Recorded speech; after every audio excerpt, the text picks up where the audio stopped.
C'est plus un travail personnel déjà psychologique, d'acceptation, et puis en interne, avec ma famille adoptive, je voulais que tout ça sorte et qu'ils soient tous en paix avec ce que j'allais raconter. Et donc, il fallait que nous, on le soit en paix. Et donc, c'est pour ça qu'il a fallu bien 10 ans avant que je commence à faire d'abord un disque et puis aujourd'hui ce livre. C'est aussi une envie pas que personnelle, mais globale et internationale, de dénoncer un trafic et un génocide qui n'a jamais été reconnu par la communauté internationale. Je n'ai pas de désir de vengeance, mais j'ai envie que mon histoire serve aussi à d'autres familles, que ce soit des gens qui ont été victimes dans ce conflit-là, dans le conflit armé ou dans ce trafic d'enfants, et aussi les familles qui ont un désir d'adoption. Je ne veux surtout pas les dégoûter de l'adoption, au contraire, parce que moi j'ai eu une adoption formidable sur le papier, mes parents ils sont géniaux, ils ont été victimes collatérales de tout ça. Mais juste, c'est toujours compliqué de bien se renseigner sur les associations, et il faut être très vigilant.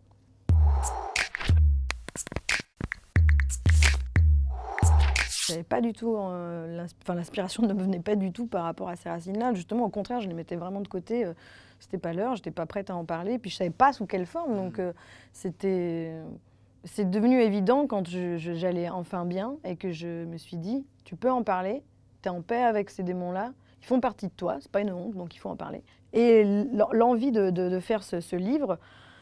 Il est présent depuis 10 ans, mais je voulais faire un scénario au départ. Donc j'ai commencé à écrire un scénario. Puis comme je ne sais pas écrire un scénario, j'étais vraiment perdue. Donc j'ai dit, on jette ces 60 pages, on va réécrire sur une forme de récit simple.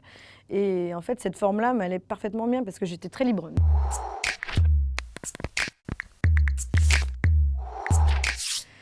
C'est en Belgique que je la retrouve.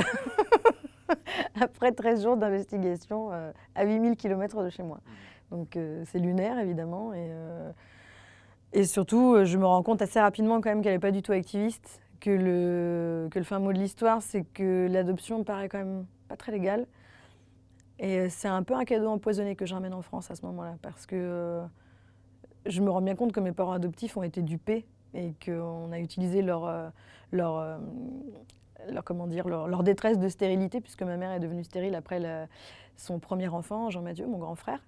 Et ils ont aussi utilisé la détresse de ma mère biologique, qui, elle, se retrouvait dans un pays en guerre. Donc elle s'est retrouvée dans le besoin et elle a rencontré les mauvaises personnes, quoi, qui donc étaient des passeurs.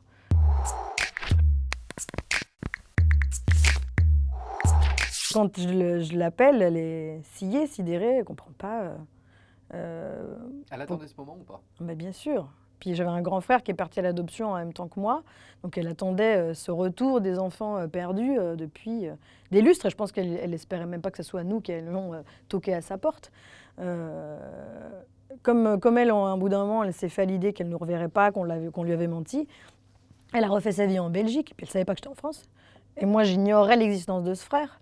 Mes parents adoptifs ont toujours dit, s'il y a une fratrie, on ne casse pas la fratrie.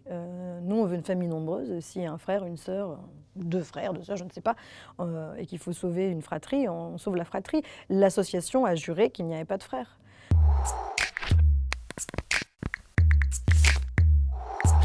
Pour ma famille adoptive, le départ en lui-même, ils sont inquiets, mais ils sont inquiets pour ma survie, parce qu'eux non plus ont zéro réponse sur l'état du pays au moment où j'y pars.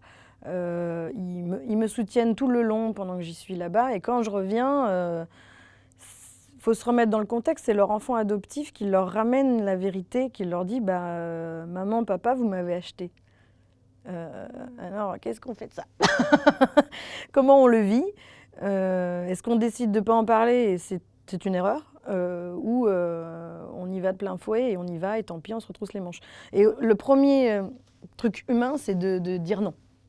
C'est pas possible, c'est impossible, ça peut pas être ça. Et moi, j'ai pas arrêté de dire si, mais je sais, j'ai compris que vous n'y êtes pour rien. Vous êtes une victime, vous aussi des victimes collatérales de ce trafic-là. Et il a fallu 3 ans pour qu'on arrive à l'admettre. Et c'est sans doute le fait que je décide d'aller porter plainte à Tournai qui a un peu bousculé les choses parce que j'ai remis ça sur le tapis en leur disant je vais aller porter plainte, il faut que vous soyez en paix avec ça. Je ne porte pas plainte pour évidemment remettre en cause les clauses de l'adoption, pas du tout. Je serai toujours votre fille et il n'en est pas question autrement. Mais c'est important pour moi et pour nous qu'on admette que ce trafic-là a eu lieu et qu'il y a eu plus de 8000 vols. C'est pas rien.